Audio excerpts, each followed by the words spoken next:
Uma boa noite a todas e todos. Sejam muito bem-vindos ao webinar Arbitragem Trabalhista, Práticas Implementadas e Novas Perspectivas. Eu me chamo Evelyn Barreto e sou coordenadora da Escola Camis e também entusiasta dessa temática há mais de 15 anos. É uma felicidade estar com vocês aqui e principalmente com esses palestrantes tão abalizados e mais do que isso, né?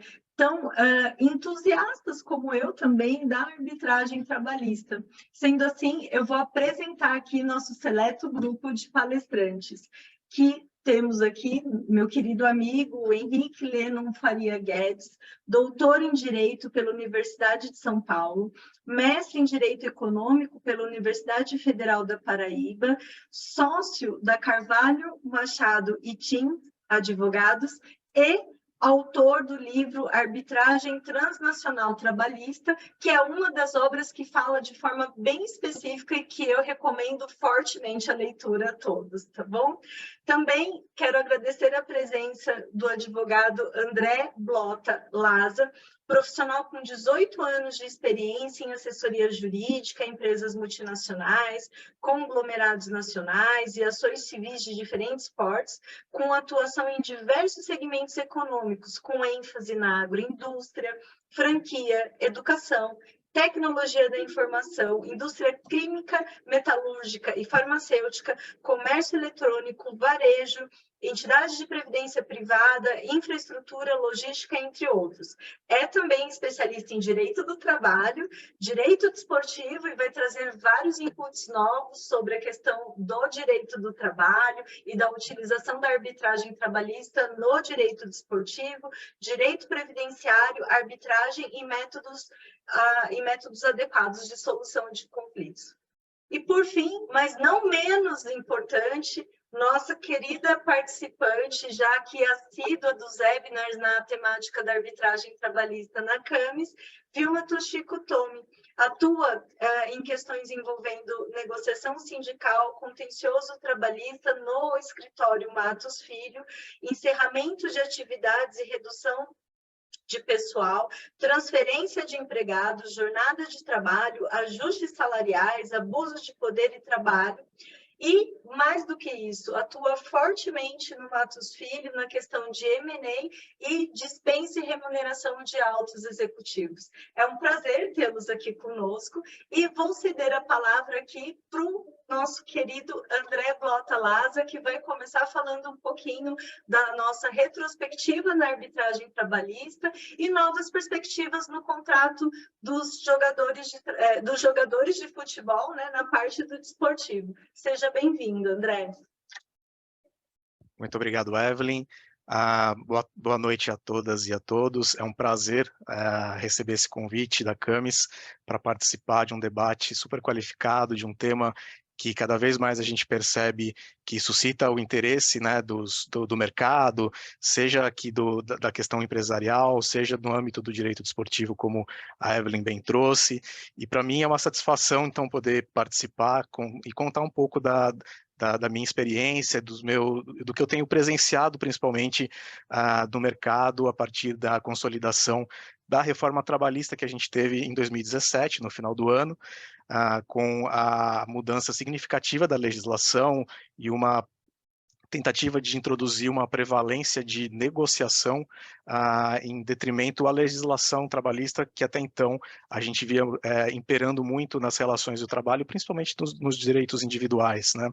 Então, nesse contexto, a gente, na verdade, a legislação ela trouxe o artigo 507 a consolidação das leis do trabalho, a CLT, prevendo aqui efetivamente a autorização para a arbitragem trabalhista no âmbito individual, algo que era absolutamente impensável antes disso, por conta de julgados diversos, principalmente vindos do TST, dos tribunais regionais também, que sempre numa situação e num âmbito muito protetivo, né, muito protecionista das relações do trabalho, acabava afastando esse tipo de oportunidade de resolução de conflitos, até para eventualmente desaguar um pouco as inúmeras, as milhares de ações que ano a ano acabavam entrando no judiciário.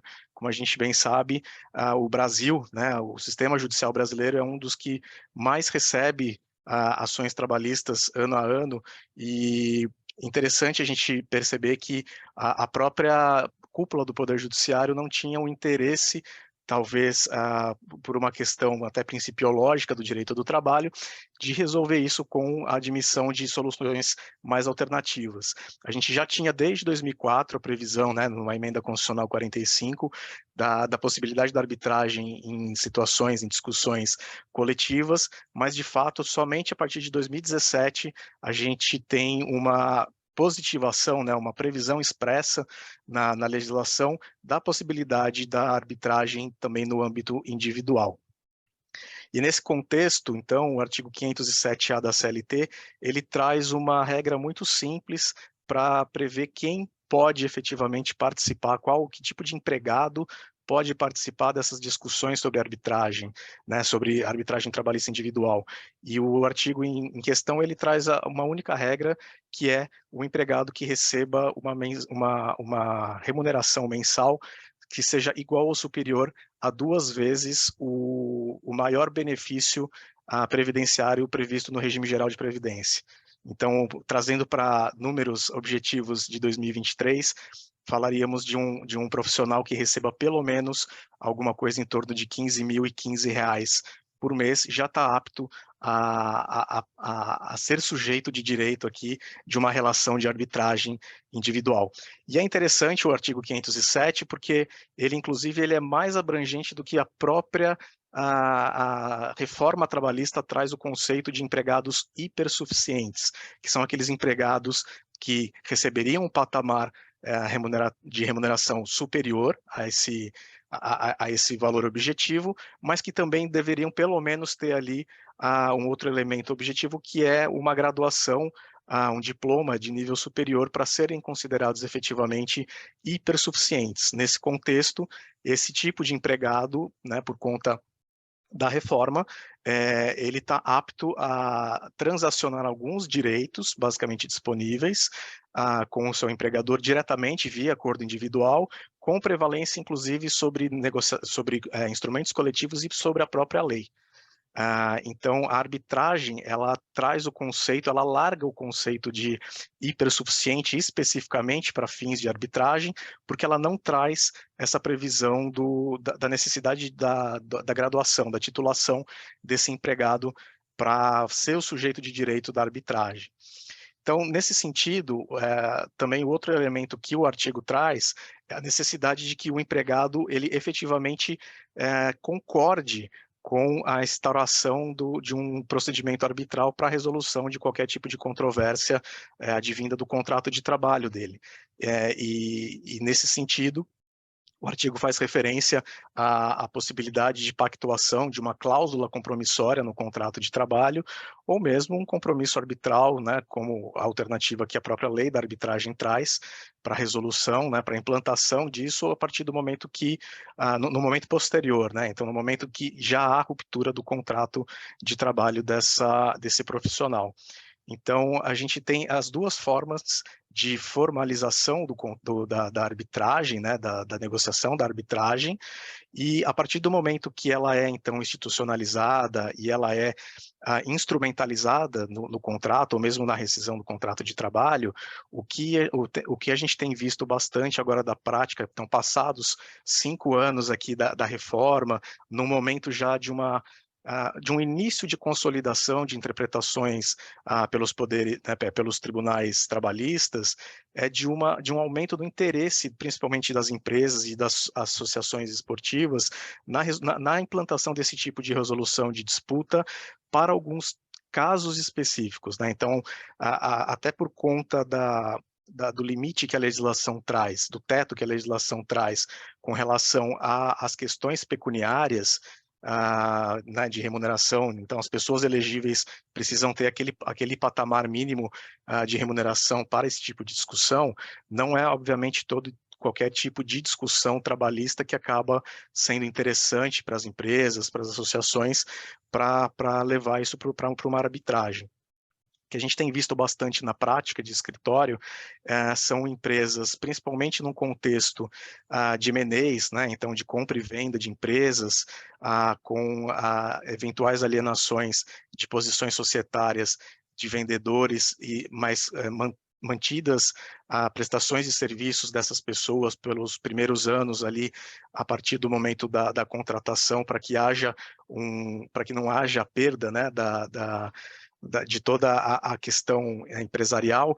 A gente entende, a gente percebe, então, um interesse grande das empresas na pactuação de arbitragem para esse tipo de empregado, principalmente em questões de remuneração, e de remuneração mais específica, mas também com relação a algumas obrigações pós-contrato. Então, a partir do momento que há, de fato, o release dessas pessoas da prestação de serviços, algumas cláusulas relacionadas principalmente à não competição, questões de não solicitação de empregados, né, não concorrência, não difamação da empresa perante o mercado, perante terceiros a partir do momento que há rescisão do contrato de trabalho, questões muito específicas também de confidencialidade, muitas vezes envolvendo segredo industrial, propriedade intelectual das empresas, que esse diretor, né, empregado, acaba tendo contato no dia a dia do trabalho.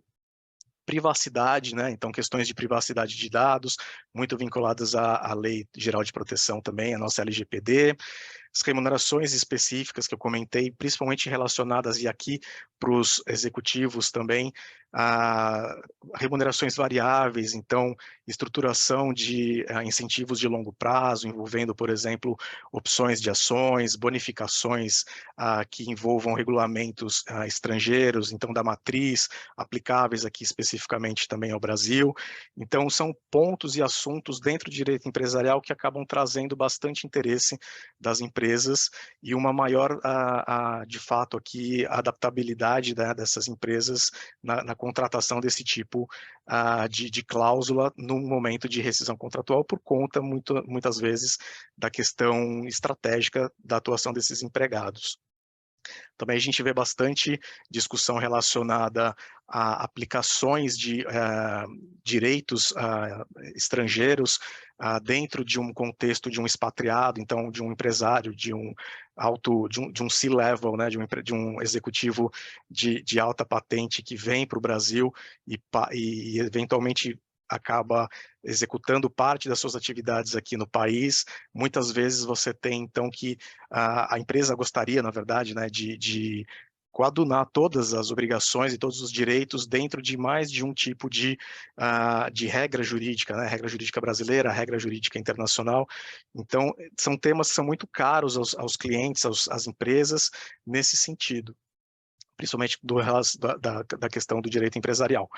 Com relação especificamente ao direito desportivo, até que a Evelyn trouxe no começo, o que a gente tem visto aqui também na verdade, é uma larga prática já, né, dentro desse campo, até por conta, principalmente quando a gente fala de futebol, que é ainda o esporte que acaba trazendo as maiores repercussões de contrato, as maiores discussões, as maiores complexidades jurídicas relacionadas, né, à própria gênese e execução desses contratos. A gente percebe um grande interesse até por conta já da previsão específica na Lei Pelé, né, desde os anos 90, da possibilidade de resolução de contratos especiais, né, os contratos dos jogadores, dos atletas em si, são contratos de trabalho de modalidades especiais, e um grande interesse deles, de fato, de trazer essa discussão para um âmbito mais privado, de uma arbitragem, até por conta de questões muitas vezes reputacionais, envolvendo tanto o atleta quanto as associações desportivas, pensando, né, que o futebol principalmente, mas não só o futebol, a gente acaba trazendo isso para todas as modalidades que também são praticadas de maneira profissional no Brasil, mas você tem qualquer tipo de discussão, qualquer tipo de desgaste entre um atleta e a associação desportiva, isso acaba tendo uma repercussão midiática muito forte e muito automática. Então, as associações, agora também modificadas por conta, né, da legislação nova que trouxe a implantação das SAFs, as Sociedades Anônimas de Futebol, que trazem aqui também uma gestão mais profissional dessas associações, um grande interesse na arbitragem para método de resolução de conflitos desses contratos especiais de trabalho. E aí, nesse sentido, eu queria até também convidar o Henrique para conversar um pouquinho comigo, Henrique, e entender um pouquinho o que você tem visto da sua prática também com relação à arbitragem, se você vê também outros canais e outras empresas ou outros atores interessados nesse tipo de método de resolução de conflito.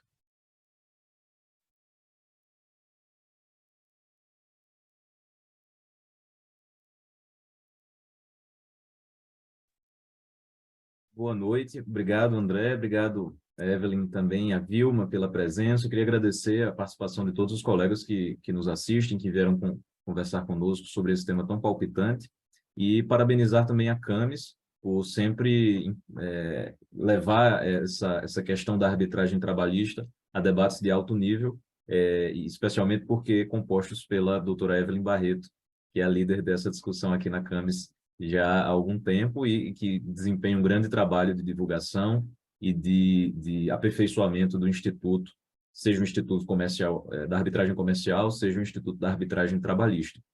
E é justamente nessa aparente distinção, a arbitragem comercial, a arbitragem trabalhista, talvez uma arbitragem desportiva, que eu queria começar a nossa conversa, doutor André, até para talvez separar bem, não 3 momentos, mas talvez 3 conceitos de arbitragem trabalhista. A arbitragem trabalhista, certamente, era feita com alguma regularidade antes da reforma e, exatamente, talvez por ser sigilosa, nós só vínhamos contestações de arbitragens trabalhistas na Justiça do Trabalho ou quando geralmente o reclamante se insurgia contra ali o que foi talvez pactuado, muitas vezes transacionado. É bem verdade que houve aí arbitragens de maneira atabalhoada, de maneira multitudinária, apenas com o fito de homologar rescisões trabalhistas de empregados com baixa instrução. Mas também havia arbitragens com altos empregados, arbitragens bem-sucedidas, que, como eu disse, talvez jamais saibamos quais foram, porque nunca foram contestados, os processos eram sigilosos e, acima de tudo, privados. Por outro lado, é bem verdade que, após a reforma de 2017, e aqui nós estamos referindo ao artigo 507-A, introduzido pela Lei 13.467, da chamada Reforma Trabalhista, de uma legislação que neste mês completou seus 80 anos, que é a CLT. Então, com a introdução do artigo 507-A, aparentemente, com a sinalização do legislador, que eu jamais considero uma autorização, justamente até por uma questão de formação, por uma questão constitucional, de autonomia da vontade, de autonomia privada, se a Constituição que prevê a arbitragem coletiva trabalhista, como o doutor André bem lembrou, não proíbe a arbitragem individual trabalhista, não seria a legislação que precisaria autorizá-la. Na verdade, o artigo 507-A trouxe, na verdade, um incentivo às partes para que firmassem cláusulas compromissórias naqueles termos. E como a doutora Evelyn sempre gosta de lembrar, e talvez aqui eu já adiante, doutora Evelyn, um ponto que certamente será mencionado, o artigo 507-A realmente trata de cláusula, não trata de compromisso. Então, como eu disse, o artigo 507-A é uma sinalização, elogiável, sem dúvidas, mas não pode ser interpretado mais que uma sinalização.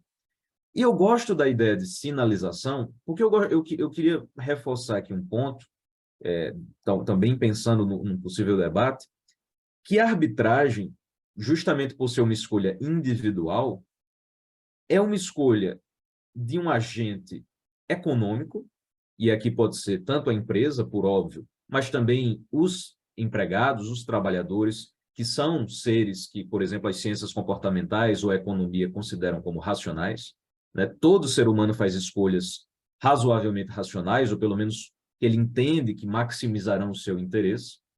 Então, a arbitragem é um elemento economicamente racional e também é um elemento de mercado.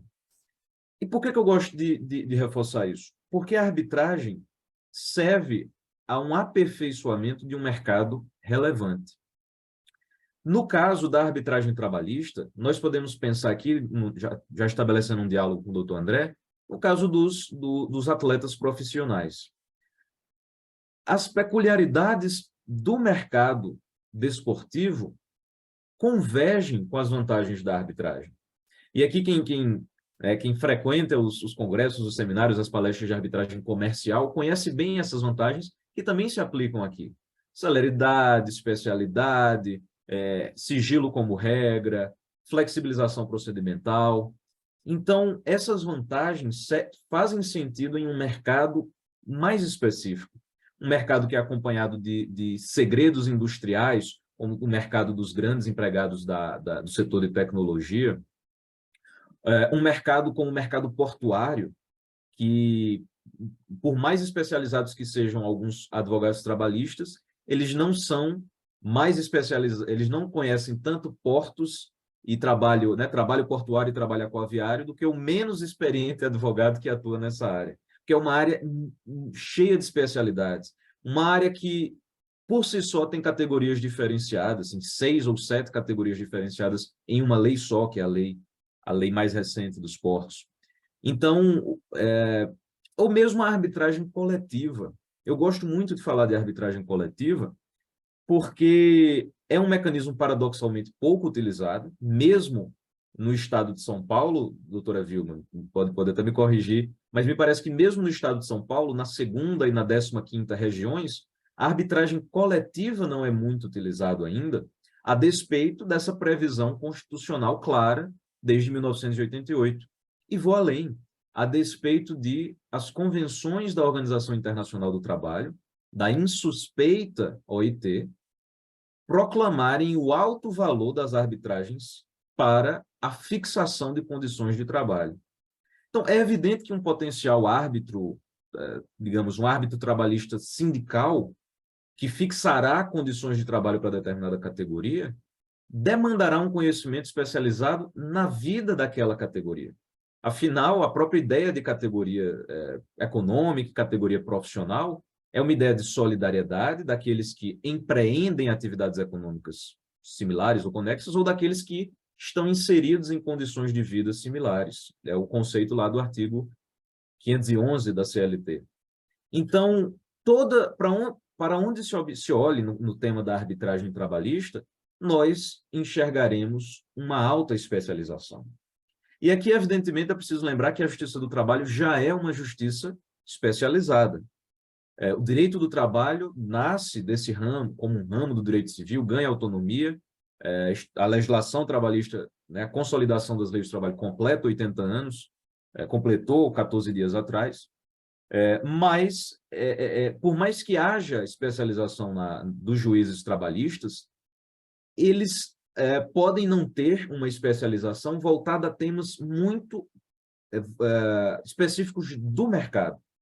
Então, no mercado desportivo, luvas, temas como o contrato de imagem, direito de imagem, ou mesmo nesse trânsito transnacional de altos executivos, essa migração transnacional que a doutora Evelyn e a doutora Vilma, especialmente, são tão habituadas a promover na sua prática cotidiana. Então, são temas que fogem, é verdade, àquele cotidiano das audiências trabalhistas. E aqui nós nos depararíamos, ou melhor, o juiz do trabalho se depararia com a mesma pendência, não é um problema, mas uma pendência que enfrenta um juiz de direito, quando está diante de uma causa complexa. Quando a gente fala de arbitragem comercial, a gente diz, né, que geralmente os juízes de direito têm uma competência muito ampla e eles podem até se dedicar a estudar uma causa que envolve uma transação, um M&A, mas certamente levará um tempo que a estrutura do judiciário não remunera a mais, né? O subsídio dos magistrados não depende necessariamente da complexidade das causas que eles acompanham, ou mesmo do número de causas. Já o árbitro comercial geralmente será um especialista naquela causa, então, por uma questão simples de cognição, ele naturalmente será mais célere ao julgar determinada causa. Então, mesmo nesse aspecto, a arbitragem trabalhista consegue trazer uma especialização. Bom, então, o que mais me chamou a atenção, doutora Evelyn, aqui, fixados esses pontos teóricos que eu sempre acho importante reforçar nesses debates trabalhistas, porque pode haver alguns colegas entre o público que ainda se perguntam, não, mas pode, eu tenho receio de ser anulado, então eu sempre gosto de reforçar isso. Mas, nos últimos meses, o que eu mais vi na prática é uma inusitada, doutora Vilma, participação do STJ em debates que deveriam ser de arbitragem trabalhista. E como o papel da academia é produzir conhecimento que, no bom sentido, traga algum constrangimento, ou seja, um constrangimento argumentativo que contribua para que os tribunais possam rever suas posições, eu gostaria de tecer, doutora Evelyn, alguns comentários sobre essa nova questão prática que tem surgido de um tribunal que, historicamente, foi um dos maiores entusiastas da arbitragem no Brasil, que é o Superior Tribunal de Justiça. Sabemos que, desde 2004, o STJ tem a incumbência constitucional de analisar a homologação de sentenças estrangeiras, e a maior parte dessas sentenças são sentenças arbitrais estrangeiras. Então, na cúpula, o STJ tem reiterado entendimentos valiosos para proteger, né, a respeitabilidade da arbitragem brasileira e a ordem pública brasileira, doutora Evelyn. E também como órgão digamos, de instância recursal, o STJ tem reiterado entendimentos que valorizam e reforçam a autonomia da arbitragem. Então, foi uma grande surpresa perceber que, nos últimos meses, o seguinte aconteceu. E aqui eu já faço também um diálogo com o início da minha fala. Eu falei que tinha 3 momentos. Então, o primeiro momento era justamente esse anterior à lei de 2017. O segundo é esse momento de efervescência da arbitragem trabalhista, de que agora a CLT prevê, então vamos incentivar, vamos estudar, vamos divulgar. E o terceiro momento que eu observo é essa interseção, essa confluência entre contratos, entre questões nascidas de contratos cíveis que previam cláusulas compromissórias, que previam uma convenção de arbitragem, ou seja, em princípio seria uma arbitragem comercial, nessa nossa dicotomia meramente acadêmica. Porque o mundo dos fatos não se preocupa muito com os conceitos que os acadêmicos buscam trazer. Mas, se por um lado, existem, por exemplo, existe um contrato de franquia. Um franqueado celebra com o franqueador, com a franqueadora, um contrato de franquia prevê todas as cláusulas de uma lei muito detalhista, que é a lei de franquias, que prevê a exigência de circular de oferta de franquia, vários requisitos, e prevê a própria lei, né, a própria lei incentiva a arbitragem. Então, temos ali um contrato de franquia com uma cláusula compromissória. A empresa, né, a franqueadora, inicia uma arbitragem. Mas antes dessa arbitragem civil, comercial, já iniciada a arbitragem, em paralelo, surge uma reclamação trabalhista do franqueado alegando a nulidade desse vínculo de franquia. Então, surge um aparente, e eu vou explicar por que é aparente, conflito de jurisdições. A jurisdição arbitral, e eu estou aqui usando o termo correto, é uma jurisdição, assim reconhecida pelo STJ. Então, você tem um conflito entre a jurisdição arbitral e a jurisdição trabalhista.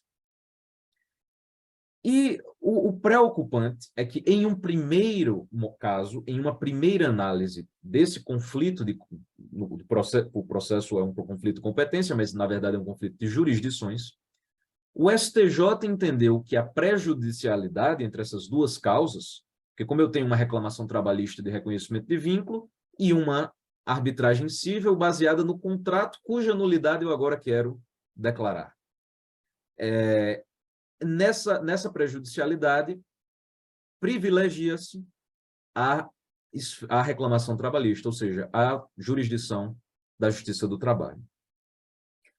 Esse elemento é preocupante exatamente porque parece que nós somos, doutora Vilma, vítimas daquela dicotomia, arbitragem comercial e arbitragem trabalhista. Porque, em primeiro lugar, o STJ parte do pressuposto que a arbitragem não poderá analisar a validade do contrato, o que é errado. A própria lei de arbitragem prevê que a cláusula compromissória é autônoma em relação ao contrato e a invalidade do contrato não prejudica a validade da cláusula compromissória. Em outras palavras, o árbitro, cujos poderes decorrem da cláusula prevista no contrato, pode declarar a nulidade desse contrato sem que a arbitragem propriamente dita seja nula. E o que é que se pede quando eu busco na Justiça do Trabalho o reconhecimento de vínculo de um franqueado, ou de um salão parceiro, ou de um motorista de aplicativo? O que eu estou pedindo é a nulidade desse contrato. Artigo 9º da CLT. São nulos de pleno direito os atos praticados com o objetivo de desvirtuar, frustrar ou obstar a aplicação da CLT. Artigo 9º da CLT. Então, nulidade do contrato, o reconhecimento do vínculo depende da declaração de nulidade de um contrato cível. Mas o árbitro pode declarar essa invalidade, como eu acabei de dizer. Então, qual é o erro da decisão do STJ? É considerar que, reconhecido o vínculo, não haverá mais arbitragem, o que é equivocado. Porque poderia o árbitro cível, digamos assim, o árbitro comercial, reconhecer o vínculo ou declarar que não, que o contrato é válido.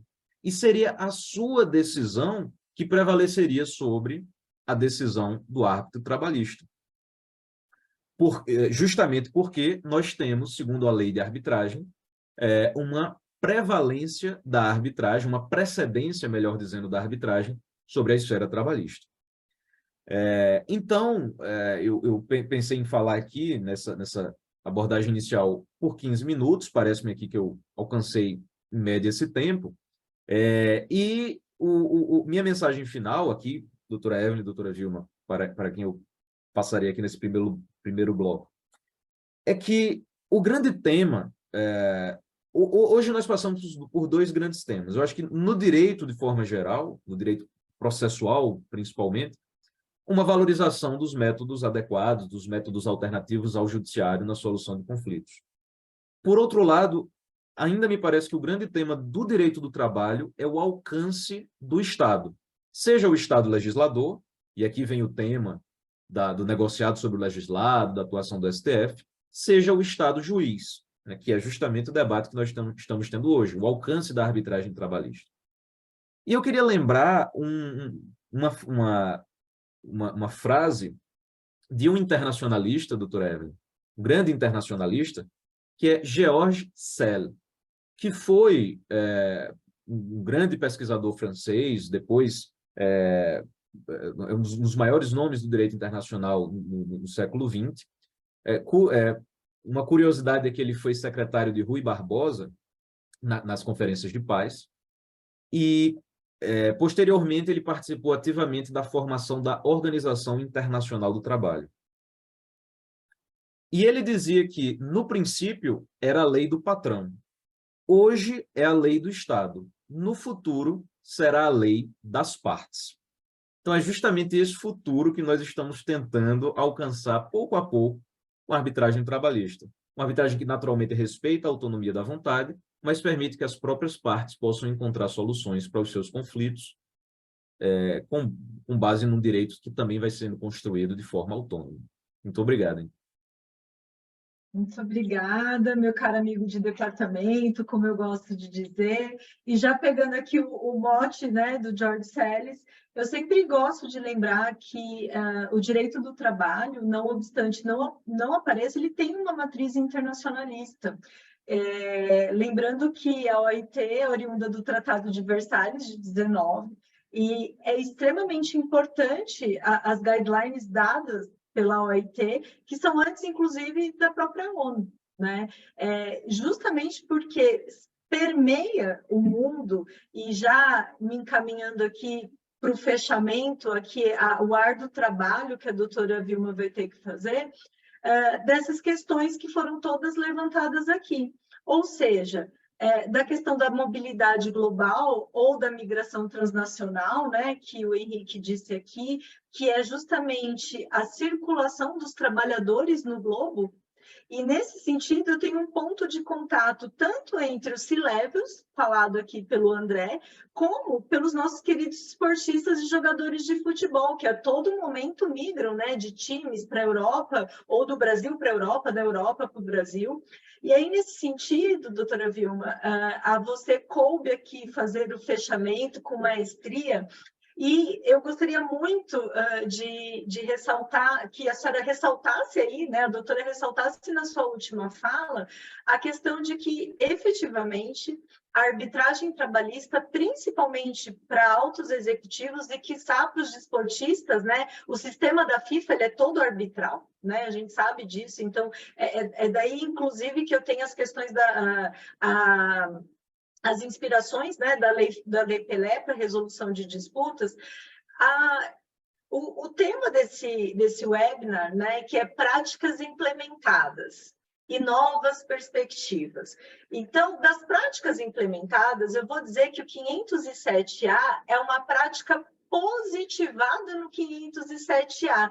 Por quê? Porque não se esperou aí a promulgação do 507A da CLT no nosso país para que se começasse a praticar a arbitragem trabalhista, principalmente para altos executivos e principalmente ainda para os expatriados. O 507A, na minha humilde opinião, ele somente positivou uma prática que já acontecia no nosso país. E falando aí de uma nova perspectiva, o que a doutora Vilma espera aí das novas perspectivas para a arbitragem trabalhista, principalmente aí do imbróglio causado pelo STF na questão dos contratos aí de franquias e para os esportistas, normalmente os jogadores de futebol. Por favor, doutora Vilma. E só para a nossa nobre audiência, aqui, antes de passar a palavra para a doutora Vilma, quem quiser já ir enviando aí algumas dúvidas para que a gente possa encaminhar aqui para os nossos palestrantes, fiquem à vontade. Doutora Vilma, com a senhora a palavra. Obrigada, Evelyn. Obrigada à Camis por mais um evento e pelo convite formulado. E aqui ao André Blota e também Henrique Lennon e a professora Evelyn. Essas ponderações todas sobre a arbitragem trabalhista, ela só demonstra o seguinte, que a arbitragem trabalhista já é uma realidade, né? Nós não estaríamos desfazendo aqui todas essas discussões se aqui nós já não estivéssemos falando aqui da operacionalização dessa arbitragem trabalhista. Claro que no campo da arbitragem comercial, e essa a razão da própria lei, né, a lei 9.207 nesse sentido, é desde 96, e eu sempre brinco que os nossos colegas comercialistas, portanto cíveis, eles sempre já tiveram a possibilidade de aplicar e atuar a própria lei de arbitragem em todos esses contextos contratuais. Portanto, ali as decisões do STJ voltadas à aplicação dos dispositivos dessa lei. E no trabalhista, como bem colocou o professor Henrique também, né, isso já poderia ser possível. E por que isso poderia ser possível? Porque nunca houve nenhuma inconstitucionalidade do ponto de vista da aplicação da arbitragem até no campo individual. Que você tem na Constituição, é sim a previsão da arbitragem coletiva, mas que jamais e nunca excluiu a possibilidade da arbitragem trabalhista individual. E daí essa razão pela qual, antes mesmo da reforma trabalhista, a partir do momento no qual nós tivemos a edição da própria lei de arbitragem, a aplicação também para os fins dos contratos de trabalho. Claro que nós não tínhamos ali alguns dos requisitos, né? E aí, então, independentemente das discussões envolvendo a arbitragem trabalhista antes da reforma, o fato é que a reforma aqui trouxe a previsão efetiva da cláusula efetiva de compromissória nesse sentido, né? Agora, quando a gente está falando aqui da cláusula compromissória, que está no artigo 507, ela também não inibe a questão do compromisso arbitral. Então, quando nós estamos falando agora, hoje, de uma norma positivada nesse sentido, a gente está falando de duas situações aqui. Nós estamos falando daquela que diz respeito à cláusula compromissória e também aquela do compromisso arbitral. E aí a doutora Evelyn, ela sabe muito bem que, particularmente, nós temos, sim, a observância desses requisitos legais. O próprio professor André já fez remissão aqui a um desses requisitos, que seria o trabalhador que ganhe mais de 15 mil reais, né? Nesse sentido.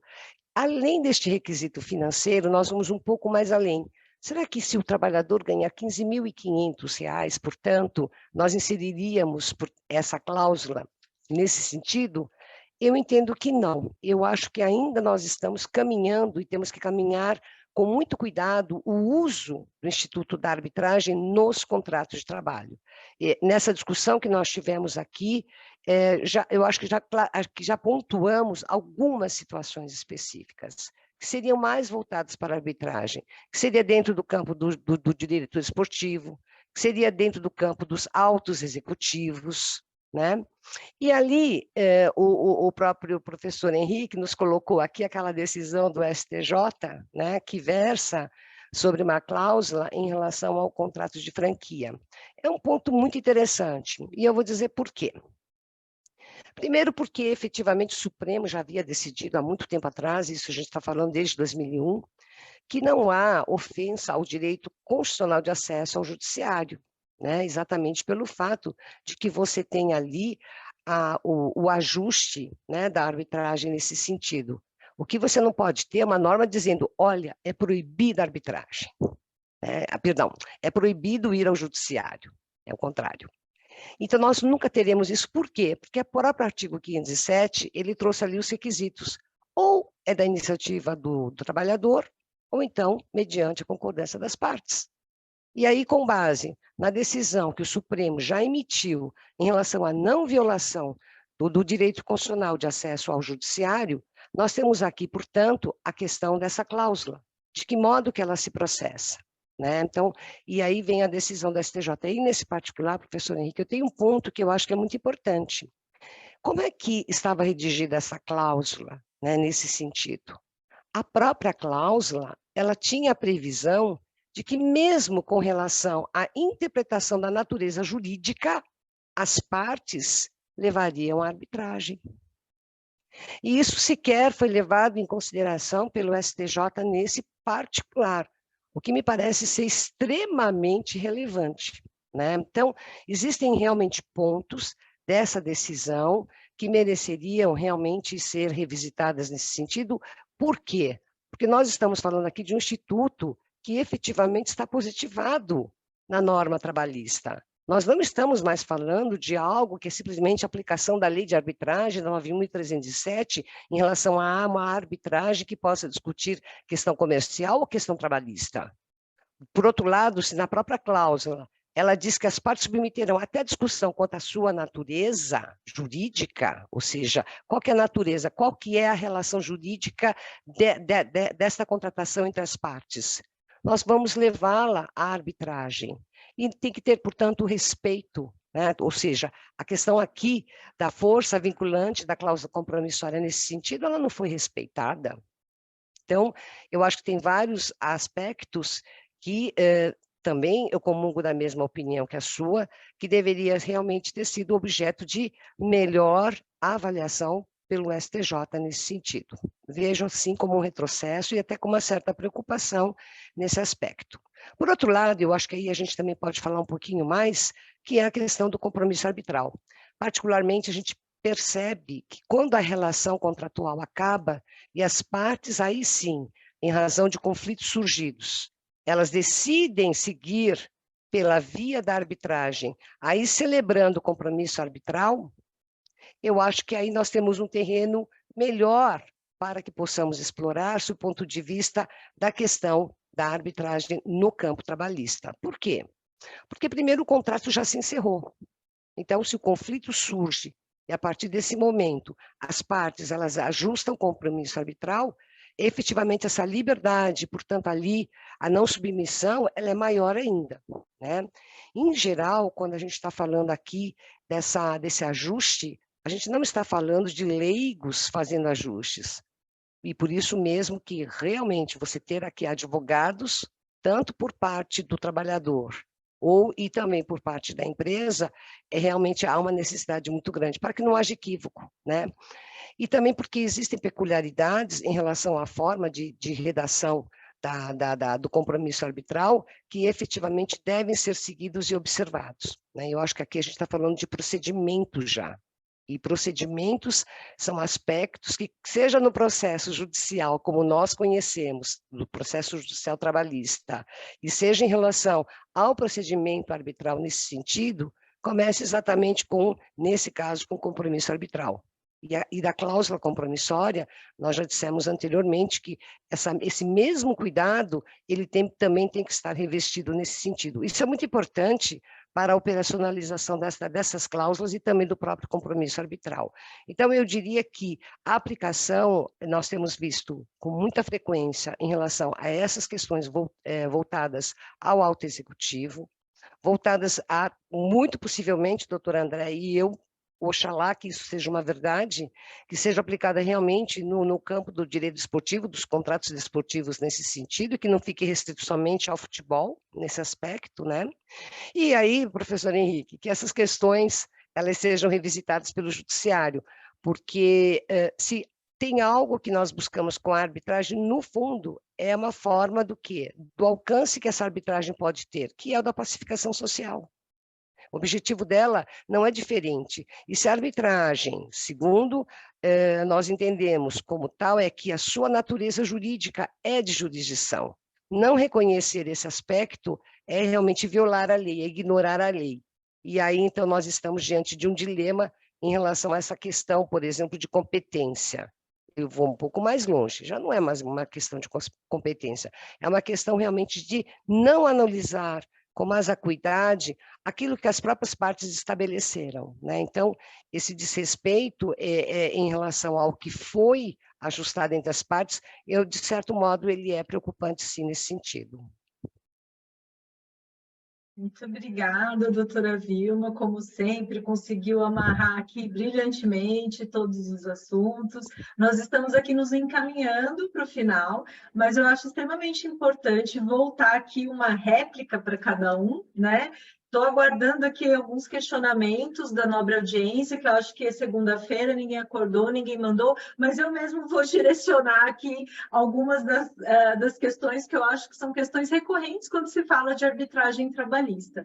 Então, devolvendo aqui uma réplica para o doutor André Blota, e já agradecendo a participação dele, lembrando de outros pontos de contato aqui que meu amigo Henrique, né, disse, por exemplo, do jogador, né, a questão da luva, e o bônus de retenção, por exemplo, do alto executivo. Se a gente for tomar a título de comparação, até algumas verbas, lógico que com nomenclaturas distintas, elas partem aí da mesma natureza.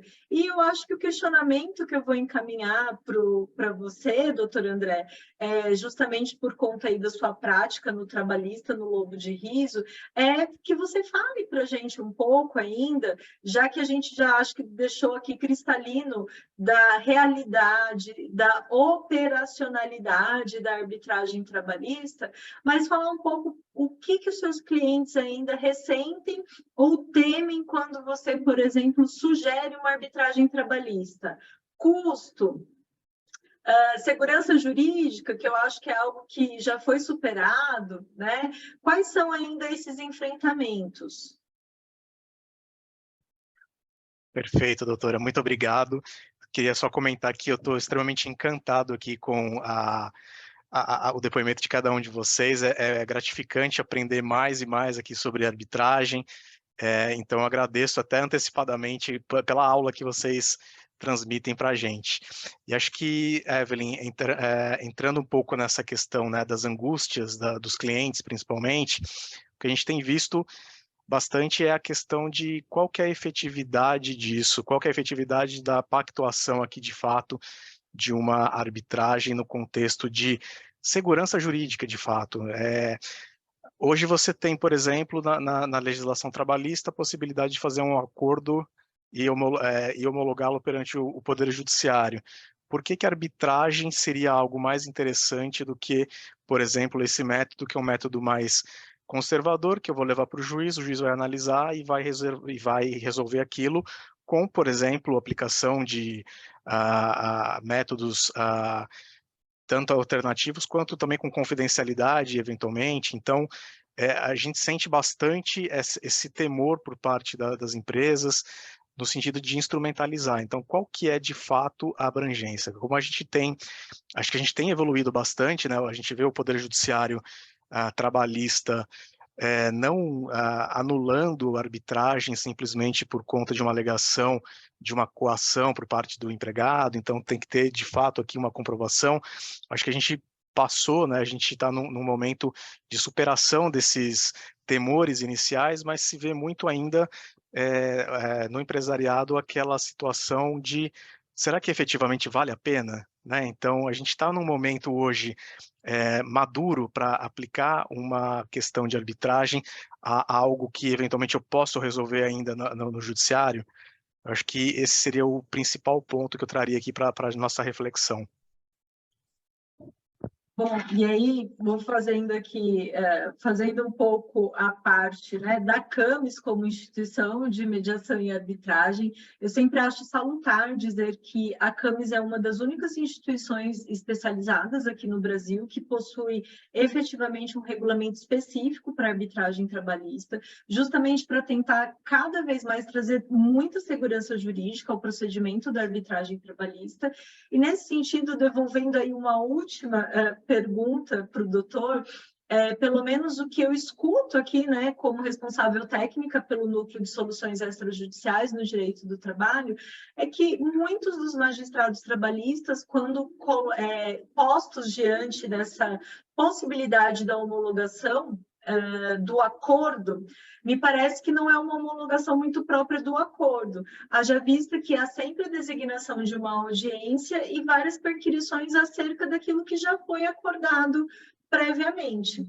E o outro questionamento que eu sempre coloco, e você colocou muito bem na sua primeira fala, é que principalmente esses contratos de autos executivos, eles são permeados de muitas especificações e cláusulas muito específicas, como não concorrência, a questão do segredo do negócio para o negócio, preservação de propriedade intelectual, principalmente na questão de tecnologia, e aquilo que a gente chama de obrigações dilatadas no tempo, ou seja, obrigações que vão se perfazer pós o contrato de trabalho. Nesse sentido, eu observo, né, apesar de não militar no Poder Judiciário trabalhista, de que há uma grande reticência e até recalcitrância mesmo dos próprios magistrados em homologar esse tipo de acordo. Então, nesse sentido, por óbvio, né, sou entusiasta da arbitragem trabalhista, trabalho com isso, eu acho que a arbitragem trabalhista vem servir muito nesse tipo de casos específicos.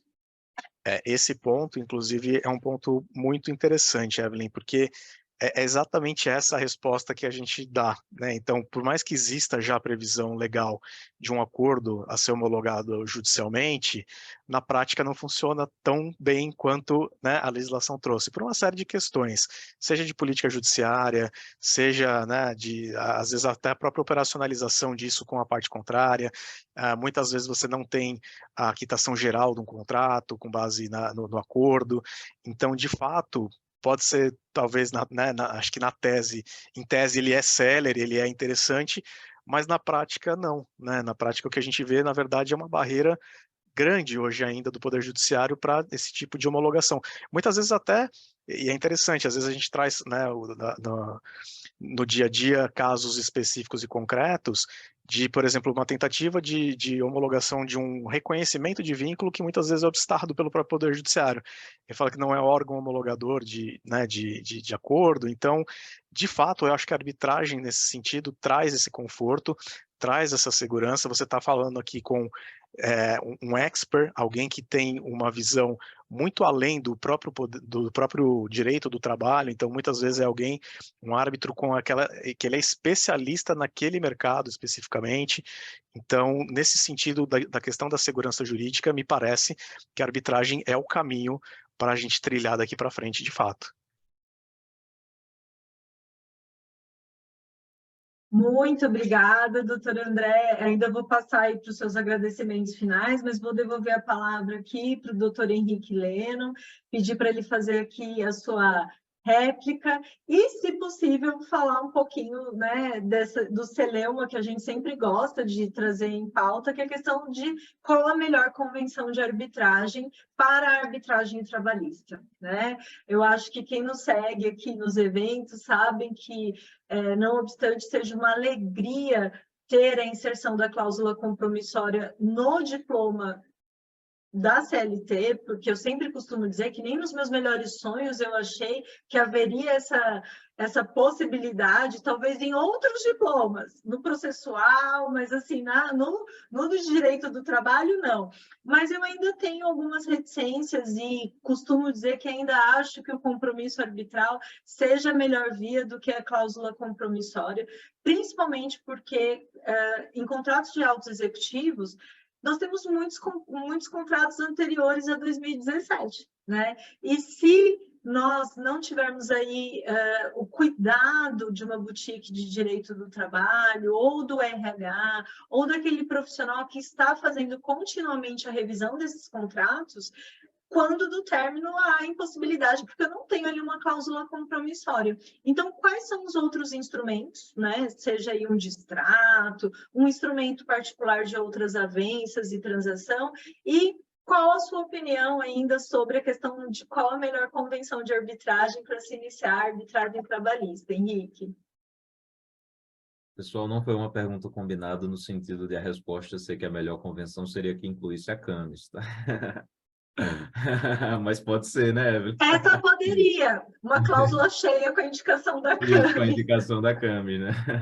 Bom, mas brincadeiras à parte, a sua pergunta, na verdade, Evelyn, a eterna queda de braço, doutor André, doutora Gilma, entre o pessoal do consultivo e o pessoal do contencioso, né? Bom, em rigor, né, surgindo a manifestação de vontade evidente, ali não havendo uma demonstração de vício, a qualquer manifestação do trabalhador e da empresa serão levadas em conta para aperfeiçoar essa convenção de arbitragem. Porém, na prática, de fato, aí, né, superando um pouco o contencioso e ficando no consultivo, é bem verdade que o que nós temos visto até com clientes, né, digamos assim, é uma busca por um mecanismo o mais completo possível. Então, o que é que temos adotado? E eu acho até que é um ponto que pode ser, digamos, tratado como boas práticas. Que a lei de arbitragem e a CLT trazem requisitos próprios. Então, uma conjugação desses dois diplomas seria o mais recomendável. Por exemplo, além de ter uma cláusula, e a doutora Vilma até lembrou da importância da redação, né? Além de ter uma cláusula abrangente, porque, em rigor, não é nem digamos, um excesso de zelo ou uma tentativa de ir além do necessário. Não, é apenas porque a decisão econômica de firmar uma convenção de arbitragem inclui todas as questões relacionadas ao contrato. Então, a primeira questão é trazer uma redação que represente essa globalidade. Então, todas as controvérsias relacionadas ao contrato, incluindo sua validade, e aí você abrangeria, por exemplo, a questão do reconhecimento do vínculo, deverão ser resolvidas definitivamente por arbitragem. Ou então, se for um compromisso relacionado às verbas rescisórias específicas ou um compromisso relacionado à mobilidade global, pode ser um compromisso mais específico. É muito importante até lembrar que essa distinção entre cláusula arbitral e cláusula de arbitragem, cláusula compromissória e compromisso arbitral, como espécies da Convenção de Arbitragem, não tem apenas um critério cronológico, mas também um critério de abrangência, critério, digamos, uma semântica mais voltada à abrangência, que geralmente a cláusula compromissória tem realmente uma pretensão de esgotar todo o objeto do contrato. E o compromisso não, tem uma pretensão mais enxuta, mais específica. Então, isso vai depender mesmo do contexto da negociação. Vai depender, vai acontecer também, enfim, eu confesso que na prática nem me faz muito sentido, mas pode acontecer de as partes ajustarem um compromisso apenas para uma verba, que tem uma peculiaridade, uma complexidade, um sigilo elevados. E, paradoxalmente, deixarem questões como 13º e férias, que o empregado queria receber e, de fato, não recebeu, para uma reclamação trabalhista. Não parece fazer muito sentido, embora seja, em alguns aspectos, dizer, faz todo sentido. Não, muito justamente. Da prática se deixar o compromisso para verbas indenizatórias, como bem você disse, e, por vezes, as questões afetas a verbas rescisórias ficarem mesmo para o Poder Judiciário. E aí, por que eu iria dizer que, na realidade, não faria muito sentido previamente? Porque esse empregado que deixa essas verbas, digamos, entre aspas, menores para o Poder Judiciário, provavelmente não vai fazer a reclamação trabalhista. Porque geralmente é um empregado que buscou uma transferência ou nacional ou mesmo internacional. Então, é isso que eu queria dizer, assim, a arbitragem acaba relegando essas verbas, mas na prática não é que elas serão processadas pela Justiça do Trabalho, é que elas jamais serão reclamadas.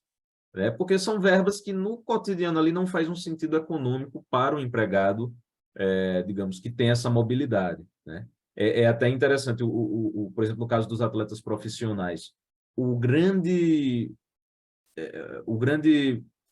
ativo que eles ostentam está muito mais relacionado a aspectos que são contratuais, mas não necessariamente seletistas, né? Questões relacionadas à imagem, e outras verbas próprias ao atleta profissional.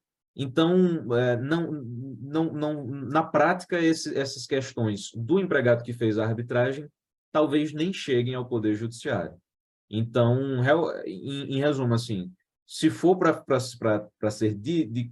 fazer uma cláusula compromissória, seria uma que contivesse os requisitos, por exemplo, de cláusula em apartado, sempre por escrito em negrito, que deixem claro a compreensão do trabalhador sobre aquilo que está sendo pactuado, e uma boa prática, talvez, no caso de indicação da entidade arbitral, seria apresentar talvez um regulamento de arbitragem ou algum documento como anexo àquele contrato, àquela convenção de arbitragem, para reforçar que houve ali um conhecimento de como se processaria.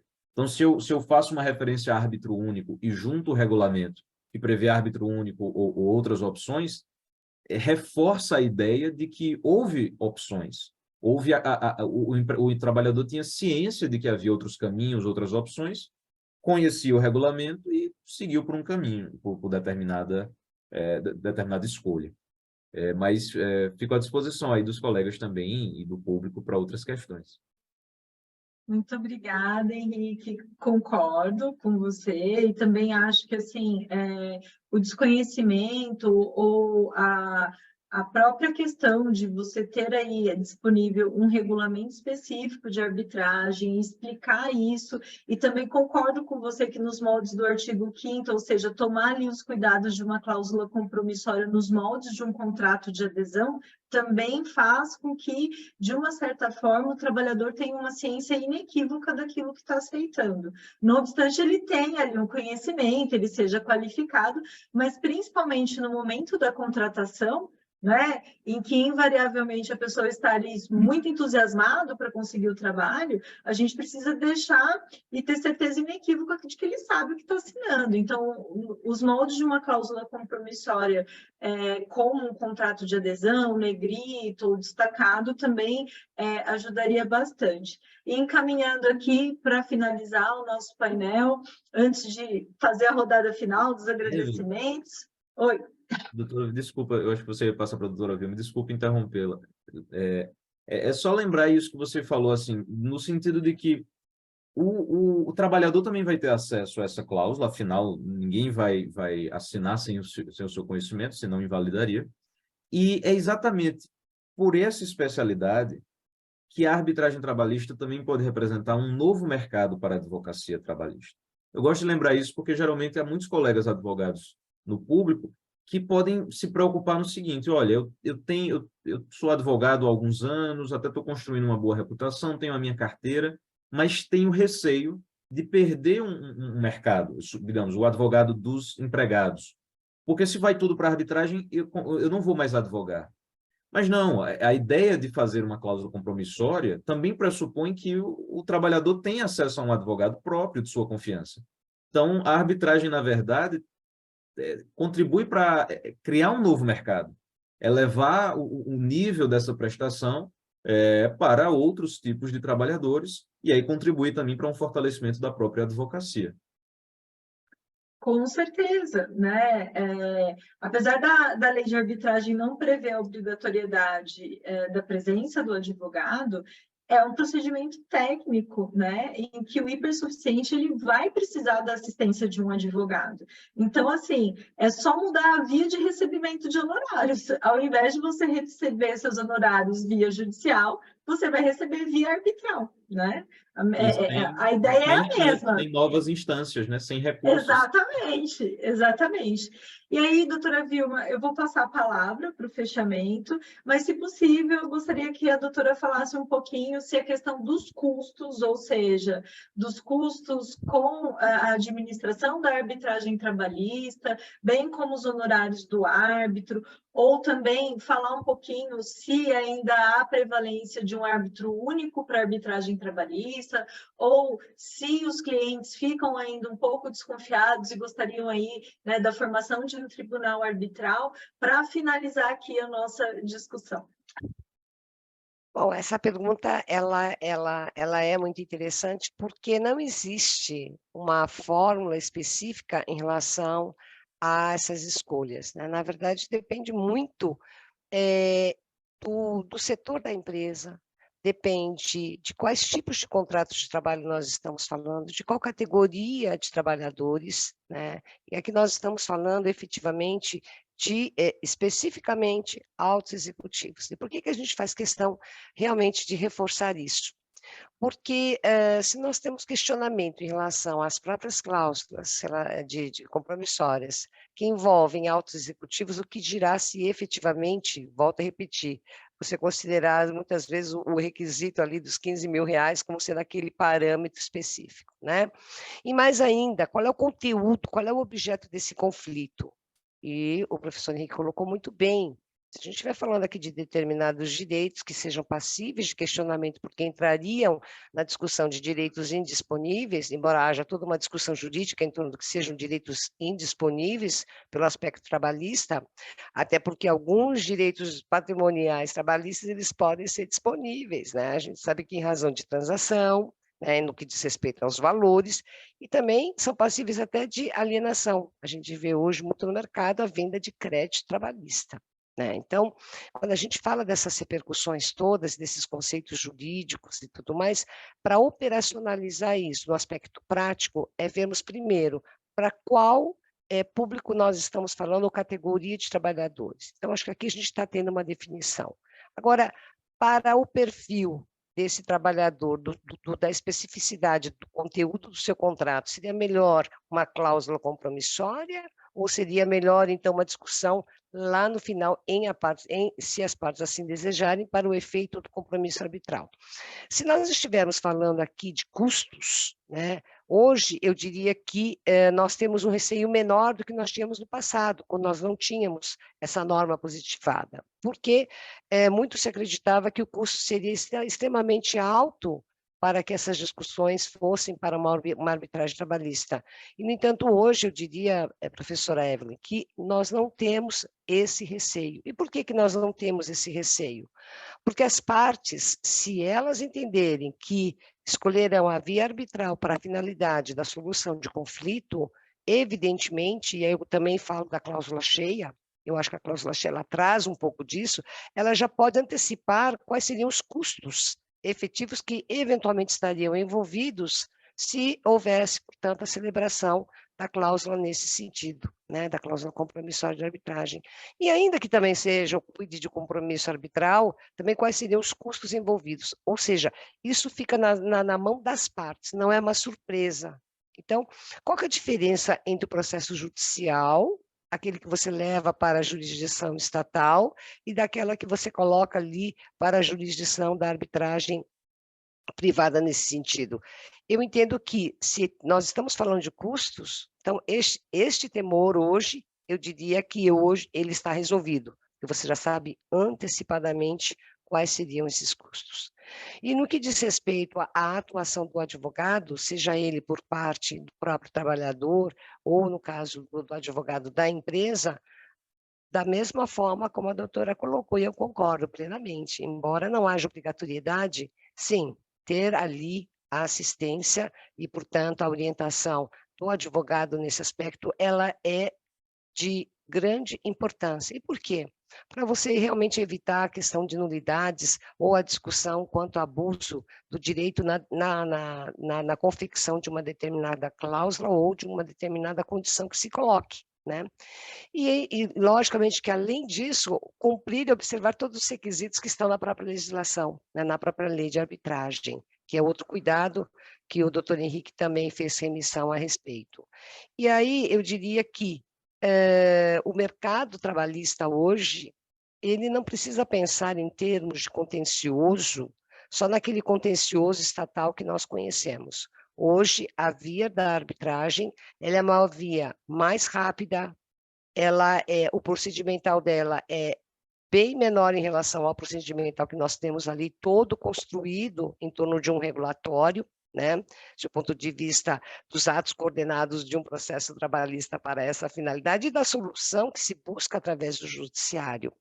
E, finalmente, quando eu falei da questão da pacificação social, é que você busca, através da arbitragem, uma decisão ou a busca de uma solução que ela seja mais próxima da justa. E por que isso?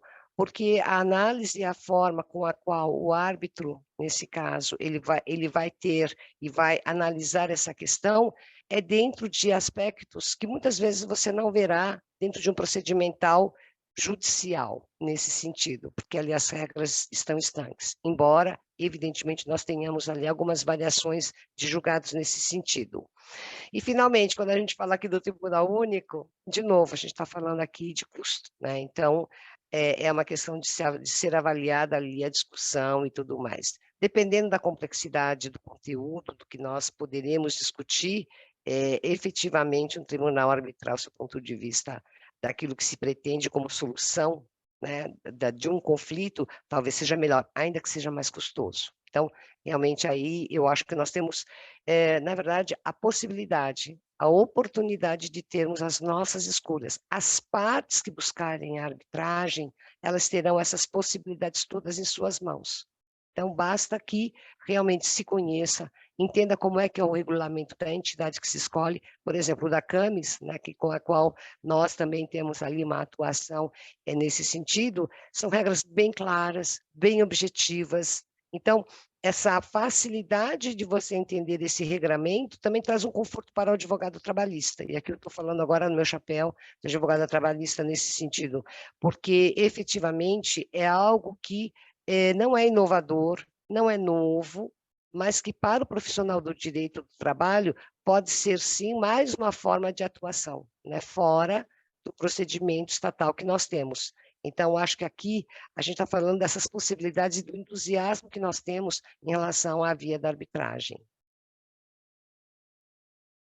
Muito obrigada, Vilma. Estamos passando agora para o final do nosso webinar e já passando aqui agradecendo enormemente a presença de vocês, tanto de quem está nos assistindo, mas principalmente aqui dos nossos palestrantes que trouxeram de forma tão aprofundada discussões sobre o tema da arbitragem trabalhista, fazendo uma retrospectiva do Instituto, mas principalmente trazendo novas esperanças, né? Para o nosso futuro aqui na arbitragem trabalhista. Gostaria de passar a palavra aqui para o André, para ele fazer aí seu pronunciamento final, né?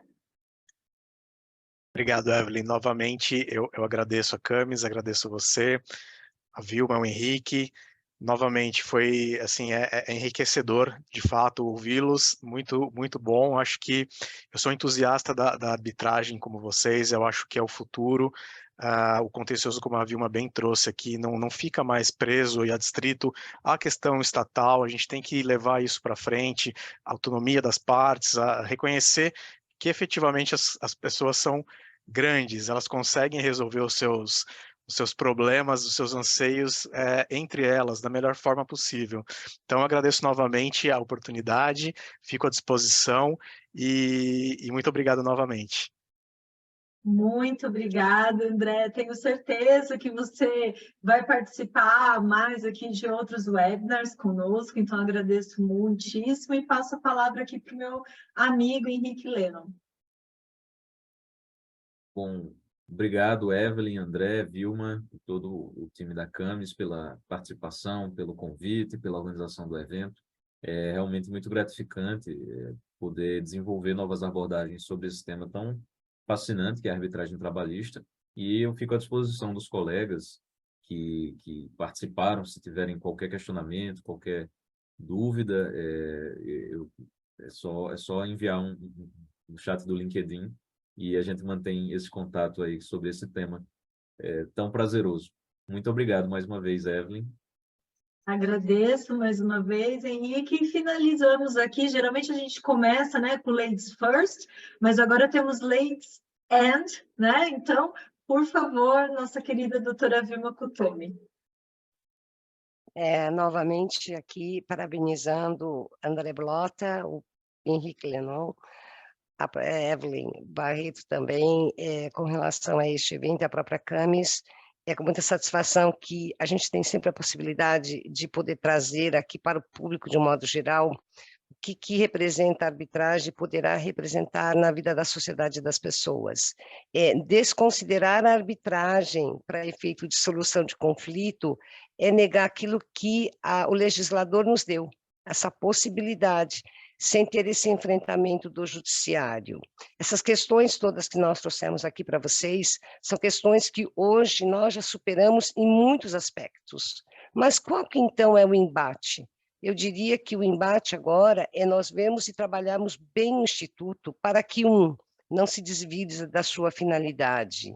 2, para que efetivamente a análise dos direitos que sejam objeto de conflitos ou dos conflitos de um modo geral, eles sejam analisados de uma forma bem mais acurada pelo profissional do direito nesse aspecto. Por quê? Porque a satisfação que pode trazer o resultado de uma arbitragem será bem maior do que o do próprio processo judicial estatal. Esse é um ponto que, para mim, é um divisor de águas no sentido do que as partes buscam como justiça, né? E de que modo que nós estamos trabalhando isso. Lembrando que o fato de nós buscarmos a arbitragem não evita e não impede que se busque também a mediação. Então, eu acho que a junção desses dois métodos para que você busque aqui como um meio adequado de você resolver conflito está nas nossas mãos. Nós fazemos muito pouco uso disso, né? E por quê? Porque nós estamos trabalhando contra uma cultura, a cultura do litígio, mas qual litígio? Desse litígio estatal. E eu acho que hoje nós temos nas nossas mãos uma possibilidade única de tentarmos fazer exatamente essa forma de solução através das nossas próprias decisões. Então, esse é um ponto que eu acho que as discussões como essas, que nos são possibilitadas pela Camis, por exemplo, elas trazem um grande valor, o valor de nós disseminarmos, portanto, institutos jurídicos que possam trazer uma forma de pacificação social. Então, Evelyn, é isso. Muito obrigada. Então, em nome da Camis e da Escola Camis, encerro o nosso webinar, né, de arbitragem trabalhista, novas perspectivas e, principalmente, práticas já implementadas, instrumentalizadas, e espero que vocês nos acompanhem, continuem acompanhando aqui os webinars da Escola Camis com as novas temáticas e, principalmente, as novas tendências em soluções extrajudiciais. Muito obrigada.